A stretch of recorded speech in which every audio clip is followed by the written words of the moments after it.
I don't recommend this one.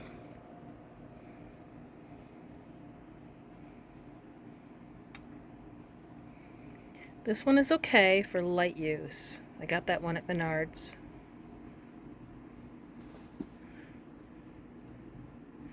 I like this one. It's 14 gauge. It's fencing wire.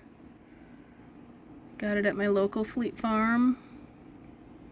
Now, I don't understand why this one is 14 gauge galvanized steel and this one is 17 gauge, but the wires seem different. This one's just, the tensile strength on this one is just different. I can't explain it. It's just, for being 17 gauge, it should be easier to work with, and it's not. This one is good. Then I do love these plastic coated ones. This one is 14 gauge. I don't recommend it. It would be for very light use. I love the 12. I haven't used the 12 yet, but it is a bit easier to work with than the 10. The 10 is pretty strong, but once you start getting something on top of this, you need something to counterbalance it. So you need that stronger spring. Now, I did get this 8 gauge solid copper. It is very stiff. You'd probably only use that if you're putting something really heavy on top of it. And just for, giggles, I got this one. It's a plastic coated, stranded guy wire that's made for the back of pictures. It is, you can see kind of, it's actually stranded wire. It's not solid. So there's 4 strands of wire in there. It does have a lot of wiggle to it, but the minute you put anything on it, it's going to topple over. So I don't recommend that one, although it is pretty. It's blue. This one is solid wire. I think you can see it. It's my cut on there that you're seeing that's weird. Then this one is also solid.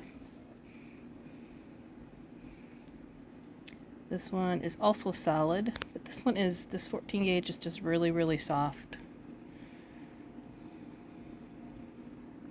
This one is solid, solid,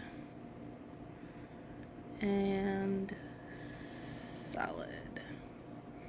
So I hope this can help you guys when you're trying to figure these out. I don't know if any of you have worked on different designs, but I really think that this cone shape is what works best. That first one I made had the peak at the top, but I also had the peak at the bottom, and that just didn't give it enough strength, so that didn't quite work.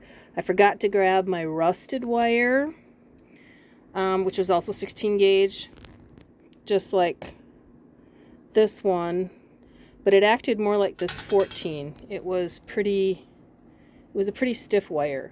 Maybe because it was rusted, I don't know. But I forgot to grab that one, so I didn't have it to bend up for an experiment for you. But again, I don't recommend this 17 gauge one. Although it has lots of cool wiggle to it, it was really hard to bend and really hard to form.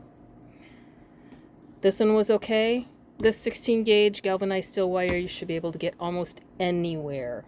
I just happened to pick this up at Menards. This steel fencing wire, any place that has farm stuff will have fencing wire. They will have this. Only thing is it came on this bigger roll. So, and this stuff was all in the, was it the electrical department? Anyways, I bought this off of, it's a roll on the wall, and they cut it by the foot. This one I think was like 15 cents a foot. This one I think was 22 cents a foot, and this one was like 49 cents a foot.